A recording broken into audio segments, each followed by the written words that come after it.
అంటే ఏంటి అధ్యక్ష అని నేను అడుగుతున్నాను అధ్యక్ష. అంటే సూపర్ 6 పథకాలు ఎగ్గొట్టడం సుపరిపాలన నేను అడుగుతున్నాను అధ్యక్ష.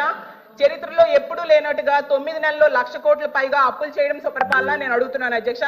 రోజుకి 50 మంది మహిళలపై అఘాయిత్యాలు నేరాలు జరగడం సుపరిపాలన నేను అడుగుతున్నాను అధ్యక్ష. అలాగే బెల్ షాప్స్ ద్వారా మద్యం ఏరులై పారడం సుపరిపాలన నేను అడుగుతున్నాను అధ్యక్ష. అలాగే మెగా డిఎస్సి పై తొలి సంతకం పెట్టి 9 నెలలైనా కూడా అది పూర్తి చేయకపోవడం సుపరిపాలన నేను అడుగుతున్నాను అధ్యక్ష.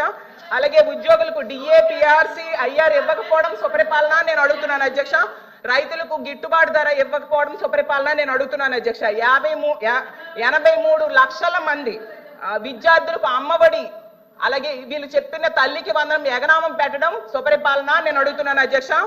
ఈ రాష్ట్ర ప్రజలకు రైతులు 53 లక్షల మంది ఉన్నారు అధ్యక్ష, వాళ్ళకి రైతు భరోసా ఎగ్గొట్టడం సుపరిపాలన నేను అడుగుతున్నాను అధ్యక్ష.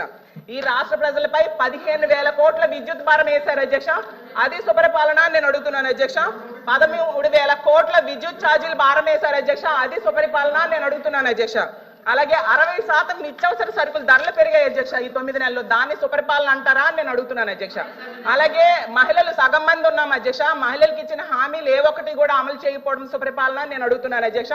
ప్రత్యేక హోదా సాధించే అవకాశం ఉండి కూడా సాధించకపోవడం సుపరిపాలన నేను అడుగుతున్నాను అధ్యక్ష. పోలవరం ప్రాజెక్టు విషయంలో ఎత్తు తగ్గించడానికి కేంద్రం దగ్గర రాజీ పడడం సుపరిపాలన నేను అడుగుతున్నాను అధ్యక్ష.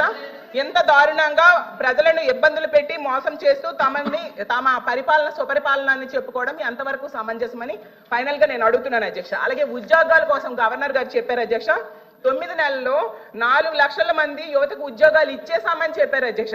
ఎందుకంటే కల్పించబడినవి అన్నారు, అసలు ఏ శాఖలో కల్పించారు, ఏ కంపెనీలో ఇచ్చారు, ఎక్కడ ఇచ్చారో తెలియజేయాల్సిందిగా అడుగుతున్నాను అధ్యక్ష. ఎందుకంటే పరిశ్రమలు గ్రౌండ్ అవ్వకుండానే ఉద్యోగాలు ఇచ్చేసారని ఎలా చెప్తారు అధ్యక్ష? 4 లక్షలు కాదు అధ్యక్ష, 9 నెలల్లో 4 ఉద్యోగాలు కూడా ఇవ్వలేదు అధ్యక్ష.